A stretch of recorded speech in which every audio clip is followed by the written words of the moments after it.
Adik-adik sekalian ini yang gundul-gundul, kamu salah kalau mau kaya masuk tentara. Ibu-ibu, hei, bu, ibu salah milih jodoh kalau mau kaya. Tapi percayalah, dengan tentara bapak ibu, suamimu tentara, bapak pekerjaan tentara, tidak akan miskin. Iya, tapi susah kaya. Boleh kaya, boleh minta pensiun dini jadi pengusaha. Jadi tentara, sudahlah. Kalau tentara itu tanggal 1 sampai tanggal 10 makannya apa? Sari laut. Tanggal 11 sampai 20 makannya apa? Sari mie. Turun sedikit. Tanggal 21 sampai 30 saridon. Obat sakit kepala. Gaji habis, cicilan belum lunas. Tapi saudaraku, soal kaya bukan soal banyaknya uang, tapi soal pandainya kalian bersyukur. Supaya kalian pandai bersyukur ya. Adik-adik ini tentara. Boleh enggak kalian pakai baju seperti saya? Nah, adik-adik prajurit, boleh enggak pakai baju seperti saya? Boleh. Boleh pakai peci seperti saya? Boleh. Tapi boleh saya pakai bajunya Pak Kolonel? Boleh. Wah, ditangkap saya, Pak. Kenapa? Tentara palsu. Itulah rezeki kalian, tentara. Masih ingat waktu mendaftar? Masih? Berapa orang yang kalian kalahkan? Ratusan. Dan saudara-saudara sekalian yang ceramah di sini sekarang, saya pernah cita-cita jadi akabri. Daftar saya Jalan Garuda, Makassar, depan kantor Pertamina. Saya pergi daftar, tidak lulus. Kenapa? Ceper. Makanya saya tadi lihat ada juga tentara pendek-pendek saya ini. Mirip-mirip aja tinggiku ini. Ya, saya protes kepada Allah waktu itu. Ya Allah, kenapa kau lahirkan saya dalam keadaan pendek? Kau tidak rugi jadi Tuhan kalau kau tambah 1 senti. Teman saya, komandan, lulus. Dia polisi. Sekarang dia, kalau di sini tentara letkol. Dia AKBP. Reserse. Pakai baret merah. Polda Sulawesi Barat. Saya lulus jadi ustadz karena gagal jadi akabri. Pakai baret putih. Tapi alhamdulillah dengan baret putih yang saya pakai, mulai baret merah sampai Kopassus, kucaramai kau semua. Berarti jangan pernah sangka buruk dengan apa yang Allah kasih kalian. Waktu mendaftarkan mau semua jadi tentara. Ya toh? Tapi ada temanmu yang tidak lulus. Itulah rezeki. Hei, Bu. Bu. Ibu. Mau enggak saya kasih iPhone? iPhone 15 1 tera. Mau Ibu? Mau? Tapi begitu saya kasih Ibu langsung tuli. Mana yang mau tadi? Ya toh? Berarti yang mahal bukan handphone. Yang mahal telinga. Dan hebatnya ini telinga, tempatnya bagus. Pernah enggak Bapak Ibu bayangkan bagaimana seandainya telinga satu dibawa ketek? Halo, siap komandan. Di mana kau? Ya dia komandan. Iya. Maka kita ucapkan alhamdulillah. Alhamdulillah. Bu, iPhone 15 itu yang membuat dia mahal karena kameranya. Kamera ada namanya tele, lensa. Itu puluhan juta harganya. Berarti yang mahal ini handphone bukan kamera, tapi apa? Mata.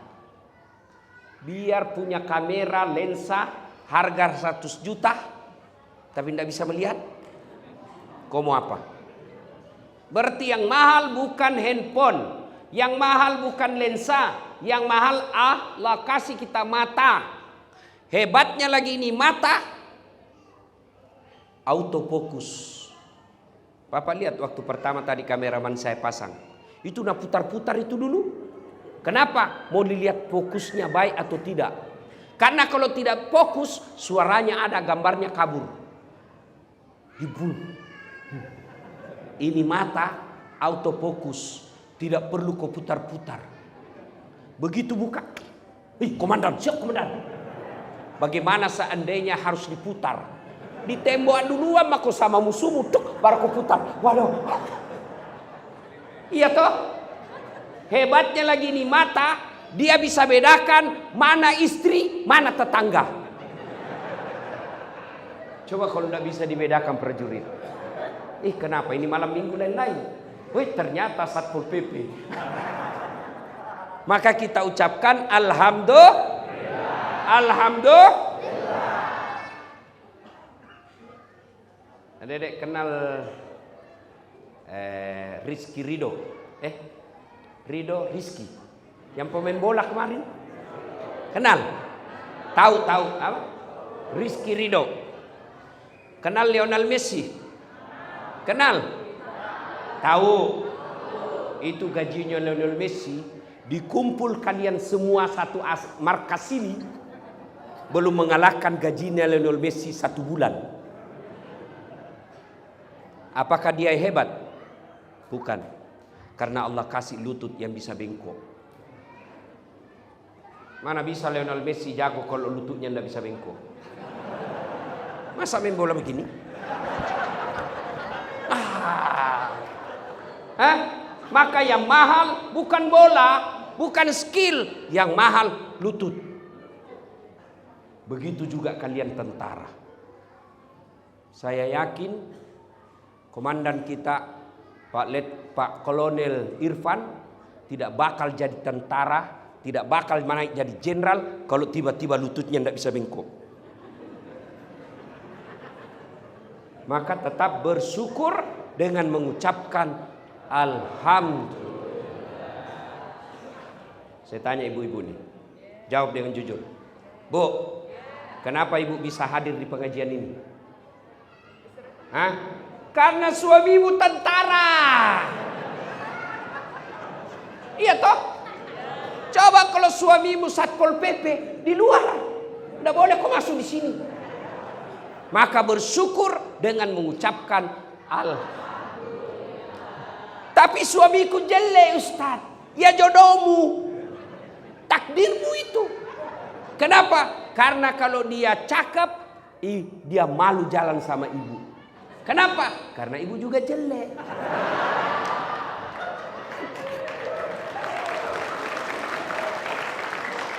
Jelas? Maka selalu mengucapkan alhamdulillahirabbil alamin. Jangan pernah sangka buruk dalam hidup ini. Yang membuat kalian menderita, yang membuat bapak ibu susah dan sengsara hati, kalau ibu sangka buruk. Bu, tidak mungkin ibu bahagia kalau selalu sangka buruk sama suami. Tidak. Bertahan jadi tentara, anggota Persib, tapi kalau sangka buruk sama suamimu, sudah gaji sedikit, rumah asrama, mobil-mobil tentara, pergi majelis taklim, kalau naik setengah mati. Sudahlah, saya tahu semua ibu.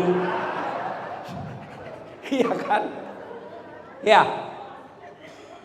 Tapi kalau selalu sangka buruk, maka sudah kita susah hidup, tidak bahagia lagi. Tapi kalau ibu bahagia, selalu sangka baik, lihat istri orang mewah mobilnya, bagus rumahnya, tapi ibu bisa berkata, meskipun mobilku tidak baik, tidak semegah kamu, tapi suamiku baik. Kami rukun rumah tangga. Daripada kau rumahmu bagus, mobilmu mewah, tapi bertengkar tiap hari. Tapi kalau orang kaya bertengkar tiap hari, masih dinikmati dunianya. Tapi kalau sudah jelek, gaji ala kadarnya, rumah bocor-bocor, bertengkar terus, kapan kalian bahagia? Yang herannya bertengkar, hamil lagi. Ada begitu di sini. Maka resepnya bersyukur, sangka baik. Halo ibu, bu, telepon suami pagi, tidak dijawab. Oh, berarti suamiku lagi latihan. Telepon lagi duhur, tidak dijawab. Oh, suamiku ini sholat duhur. Telepon lagi asar, tidak dijawab. Oh, dia lupa HP-nya ini, kasihan. Tiba-tiba masuk WhatsApp teman asrama. Saya lihat suamimu bonceng cewek cantiknya. Oh, berarti suamiku lagi nge-grab.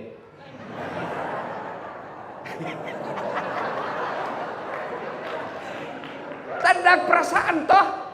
Iya. Syukur, sangka baik. Ya. Insya Allah kalau selalu bersyukur, kaya kita Pak.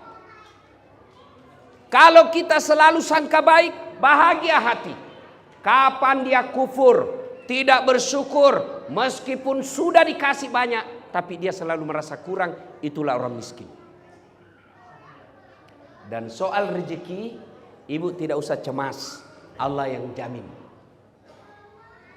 Mau tahu rahasia rezeki? Saudaraku para prajurit, tahu cicak? Tahu cicak? Apa dimakan cicak, bos? Masuk akal enggak? Masuk akal enggak? Enggak masuk akal. Cicak cuma di dinding, nyamuk terbang. Bagaimana ceritanya? Mana bisa makan itu cicak? Satu di dinding, satu terbang. Enggak masuk akal toh. Tapi lagu saya waktu kecil apa dia bilang? Cicak-cicak di dinding, diam-diam merayap, diam-diam merayap. Datang seekor nyamuk, datang. Lagu tidak bilang cicak lompat ke nyamuk. Iya toh? Maka saudaraku, jangan pernah sangka buruk soal rezeki. Allah sudah tahu. Kenapa kami ini gaji sederhana? Allah tahu kalau bapak gajinya banyak, bapak bisa masuk neraka. Kenapa? Dia pakai maksiat. Kenapa suamiku sudah komandan regu, mobil masih itu terus? Allah tahu kalau mobilnya suamimu baru, dia punya niat istri baru. Ya toh Pak? Ya. Sudahlah, kalau tentara, mana ada tentara berani sama istrinya? Komandanmu. Dia bilang teman saya, sebenarnya kami ini tidak takut sama istri. Cuma ini istri sedikit-sedikit melapor sama istrinya komandan. Dan komandan juga takut sama istrinya. Kalau saya bu, saya tidak takut sama istri. Demi Allah saya tidak pernah takut sama istri saya. Cuma istri saya lebih berani dari saya. Ya, resep bahagia, syukur dengan merasa cukup. Yang kedua, sangka baik. Sangka baik. Kenapa saya sudah sekolah, sudah pendidikan, sudah layak, fisik baik, kok saya tidak dikasih jadi komandan? Allah tahu kalau kau komandan, kau tidak mampu memikul tanggung jawab. Sangka baik, maka pasti bahagia. Ya, nah, Bapak saudara-saudara sekalian. Berikutnya, itu poin pertama, selalu bersyukur kepada Allah. Nah sekarang, bagaimana poin kedua? Bagaimana cara bersyukur? Bagaimana cara bersyukur? Satu, syukur dengan mengucapkan hamdalah. Alhamdulillahi Rabbil Cuma kalau ucapkan hamdalah jangan buru-buru. Anakmu lulus. Alhamdulillahirabbil alamin. Pasti ada bekasnya. Kecelakaan pesawatnya suami, tapi suamimu selamat. Alhamdulillahirabbil alamin. Pasti berbekas. Ada mutasi, tapi suamimu baik mutasinya. Alhamdulillahirabbil alamin. Jangan ucapkan hamdalah, tidak jelas cara ucapkannya, buru-buru dan seperti makan pisang goreng panas. Ada kan orang ucapkan hamdalah tidak jelas. Coba lihat kalau dia berzikir di masjid. Coba lihat berzikir di masjid. Apa dibaca? Subhanallah, subhanallah. Itu yang baik. Tapi biasanya kan cepat dan jelas.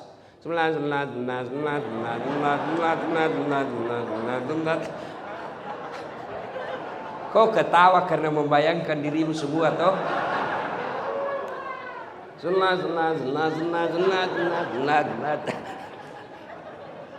Supaya berbekas, ucapkan hamdalah, usap di dada, mau sempurna, terjemahkan dalam hati.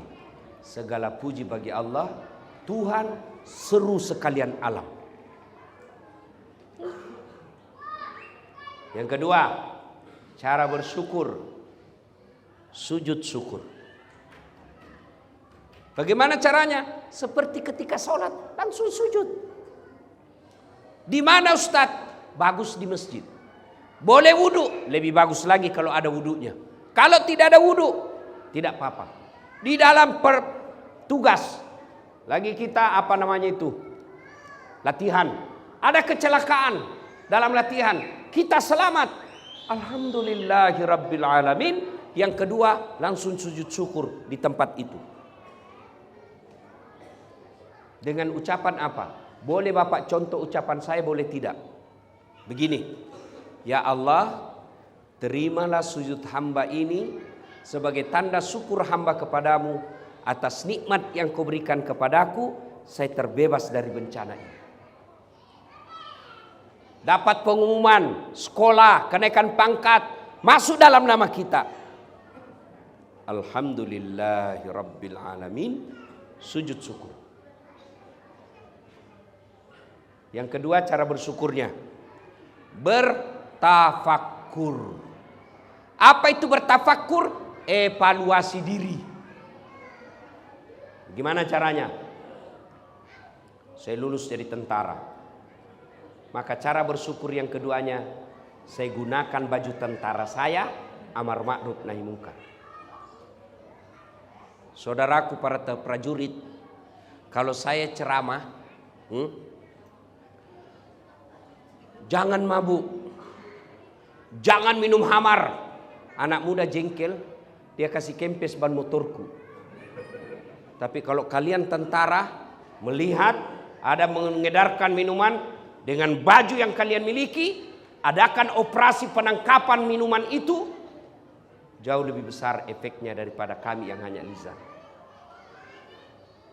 Itulah yang disebut menggunakan jabatan kita amar ma'ruf nahi munkar.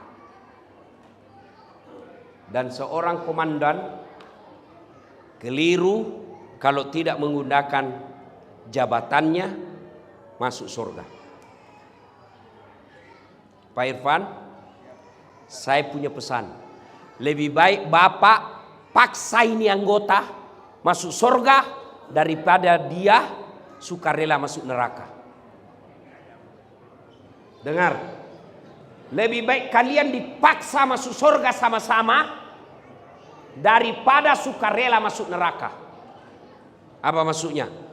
Komandan bilang pengumuman, selama di markas ini, kalau kalian muslim, masuk waktu duhur, datang jamaah di masjid. Kalau saya tidak dapat, suruh push up kau hitungan Belanda. Tahu push up hitungan Belanda? Tahu? 1. Komandan bilang 1. Komandan cerita. Nah. 2. Itu namanya dipaksa masuk surga. Itu juga kalau komandannya masuk masjid. Kalau komandan tidak masuk masjid, susah. Maka itulah yang saya istilahkan, kalian harus dipaksa masuk surga daripada sukarela masuk neraka. Coba kalau saya, Pak. Ayo saudara-saudara sekalian prajurit. Markas apa? 1. Grup TKTPA 1. Ayo, mari berjamaah. Tidak ada yang datang. Tapi begitu Pak Irfan katakan, semua pasukan muslim datang berjamaah. Belum azan sudah ada di tempat, Pak. Itulah yang disebut menggunakan jabatan untuk ngajak orang masuk surga. Dan kalau kami masuk surga para ulama masih ngantri, Pak. Kenapa ngantri? Banyak anggota. Ulama Indonesia masuk surga. Masih ngantri toh, Pak. Ulama Jawa Timur, ulama Jawa Barat, ulama Sulawesi Selatan, ulama NU, ulama Muhammadiyah, ulama MUI masuk surga tapi ngantri. Tapi begitu malaikat mengatakan, komandan regu 1, grup 1, Kopassus, silakan masuk surga. Tidak perlu antri, sendiri Pak Irfan. Kenapa? Tidak ada saingan. Iya toh? Maka saudaraku, kalian diberikan amanah sebagai komandan. Cara bersyukurnya, jadikan komandan pangkat jabatanmu mengajak orang amar ma'ruf nahi munkar. Nah sekarang karena waktu yang terbatas, itu bagi prajurit. Ibu-ibu, bagaimana cara bersyukur menjadi istri Persid? 1, jadi istri yang soleha. Kata Nabi, perempuan itu paling gampang masuk surga. Cuma yang membuat dia gampang masuk neraka 2 perkara. Ini yang menyebabkan perempuan gampang masuk neraka. Apa itu? 1, tidak bisa jaga lisannya. Gosip. Kalau begini-begini, kumpul begini masih gosip itu. Dia tidak gosip tapi mukanya sinis. Ada orang masuk dilihat dari kepala sampai kaki.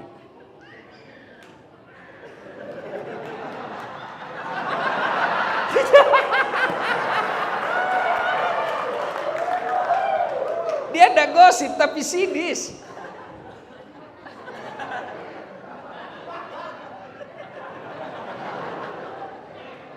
Kalau dia berdua, sudah tambah. Apa?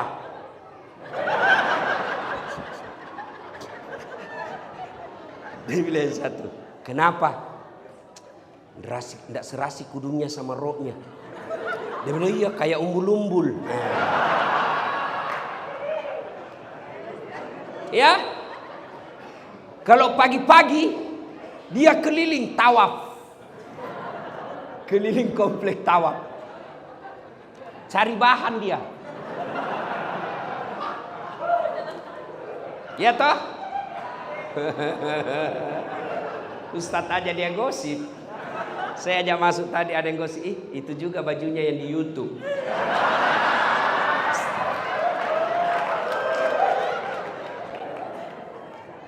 Bu, mau gampang masuk surga? Jaga lisan. Gimana wujud konkretnya bersyukur kepada suami? Suami pergi tugas, suami pergi latihan, suami pergi kerja. Istri soleha tinggal di rumah. Dia tidak pergi tawaf, dia tinggal di rumah sholat duha. Selesai sholat duha, dia berdoa, ya Allah, Engkau yang mengatur segala perkara dunia suami saya. Lindungi dia dalam pekerjaannya. Mudahkan dia mencari nafkah. Perbaiki pangkat jabatannya. Kalau rezekinya masih di atas langit, turunkan. Kalau masih dalam tanah, munculkan. Kalau masih jauh, dekatkan. Kalau masih sedikit, cukupkan. Dan yang lebih penting, berkahkan. Ya Allah, aku ikhlas menjadi istri Persid, tapi pelihara suamiku. Sudah itu ke WhatsApp suamimu. Bang, jangan menghalalkan segala cara. Jangan putus asa cari nafkah. baru saja kudoakan engkau dalam sholat duhaku. Semoga engkau dalam lindungan Allah. Salam sayang dari istrimu di rumah. Itu prajurit kalau dapat seperti itu dia kasih lihat semua temannya. Istri saya dong. Ibu, pernah WhatsApp begitu suamimu?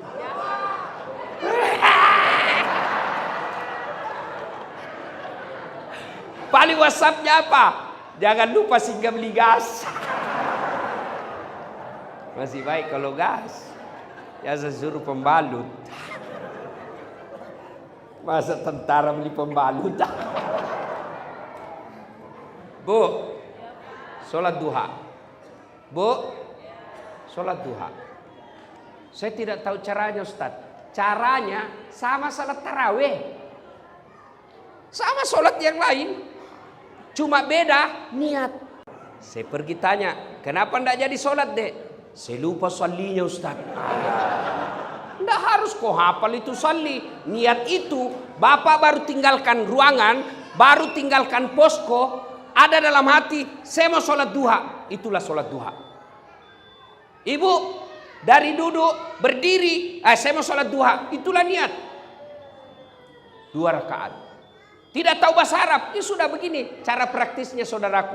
Berdiri tegak, menghadap kiblat, bilang saja dalam hati, Tuhan, sholat duha ya Allah.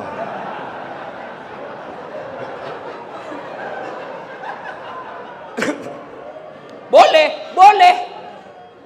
2 rakaat berikutnya ulang lagi. Tuhan, masih seperti yang tadi. Bu, Ibu, besok sholat duha ya? Bisa? Bayar enggak? Enggak. Gratis. Memang sunnah membaca wadduha kalau hafal. Kalau tidak hafal, surah apa saja. Bahkan boleh tidak pakai surah pendek. Waladhdallin. Amin. Bismillahirrahmanirrahim. Yasin. Allahu Akbar. Boleh. Ya, daripada ibu baca Al-Kafirun, hafal setengah, nyasar ibu itu. Wala antum abiduna ma'abud, wala ana abidum ma'abadtum, wala antum abiduna ma'abud, wala ana abidum ma'abadtum. Wala antum abidu. Wala. Ya. Dah. Salat duha. Kalau mau bersyukur sebagai istri tentara, bantu suami cari nafkah, salat duha paling efektif. Ibu saya sekarang usia 86 tahun. Setiap pagi kalau saya telepon, Mak, agak tapi kau bahasa Bugis. Beli apaan? Dia kada, saya lagi mandi. Pure. Setelah itu apa? Kau sampai duha. Dan siapa yang didoakan? Bukan dirinya, anaknya. Kenapa? Kalau anaknya sukses, ibunya pasti dapat. Itulah istri yang baik. Jangan suami pergi tugas, ibu juga pergi keluyupan.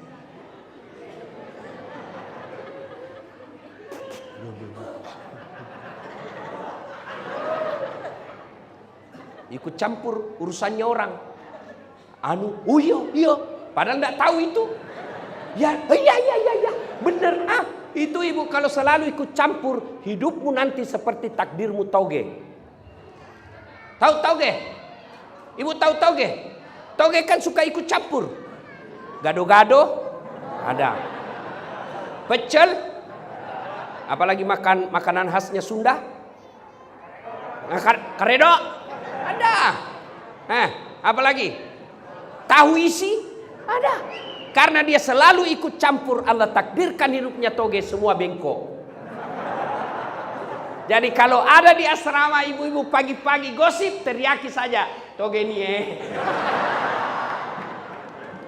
Ya? Sudah masuk Isya? Sudah? Belum? Kau bohong lagi. Itu sudah ada tadi bunyi-bunyi. Satu lagi. Kalau ibu mau bersyukur sebagai istri tentara, buat suamimu tenang hatinya. Karena kami suami cari nafkah bisa sukses kalau hati tenang. Kalau suami ngomel, pulang dari kantor dimarah-marahi. Ini dulu yang ibu tahu. Ibu pikir gampang jadi suami. Menderita kita jadi suami, Bu. Di kantor, di sini dimarah-marahi sama komandan. Siap salah komandan. Ditendang, siap salah komandan. Siap salah komandan. Datang sama istrinya dan cerita, kenapa kau tidak lawan? Apa mau dilawan? Nah dia komandan. Sampai warung kopi dikejar-kejar tagihan. Di jalan dimaki-maki. Di rumah dihina sama istri. Coba itu jadi suami. Kalau suamimu pergi, Grab, kempes bawa mobilnya, dia tidak telepon itu istrinya. Kenapa? Cukup saya yang menderita, jangan lagi istri saya. Itu toh. Saya tahu kalau itu. Ya, maka istri yang baik, datang suami, dia lagi marah-marah, maka istri yang baik, pertama datang, buka sepatunya suami. Sudah itu duduk, kau peluk. Bila kamu di sisiku, hati rasa syahdu. Oh, kata suaminya, nggak rugi saya pilih kau, Dek. Masuk di kamar, berantakan kamar. Apa aja sih kau kerja ini, Dek? Peluk lagi dia, baru menyanyi lagi, Bu. Insaflah wah. Itu lagu-lagunya ibu-ibu dulu ya. Ya toh? Lagu-lagu ibu dulu kan nasihat. Kalau lagu-lagunya ibu-ibu sekarang apa? Cikampek, Tasikmalaya. Aku capek gak? Beleng-beleng.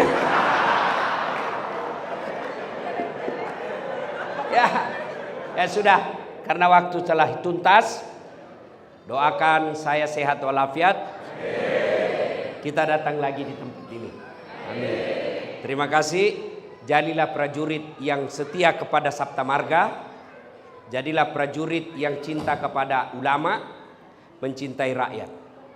Karena kami rakyat ini, ketika ada masalah dengan bangsa dan negara, kami ulama hanya pandai berdoa. Tapi kalian para prajurit punya senjata, maka cintai rakyat dan negara dengan senjata yang kalian miliki. Para ibu-ibu prajurit, memang menjadi istri prajurit tidak akan bisa kaya raya. Tapi insya Allah ibu tidak akan jadi miskin. Caranya bersyukur kepada Allah. Jadilah istri yang soleha dengan cara membantu suami dalam sholat duha. Dan menjadikan istri di rumah, membuat hati suami tenang di rumah. Mudah-mudahan ada manfaat. Lebih dan kurangnya mohon dimaafkan. Usikum wa nafsi bitaqwallah. Assalamualaikum warahmatullahi wabarakatuh.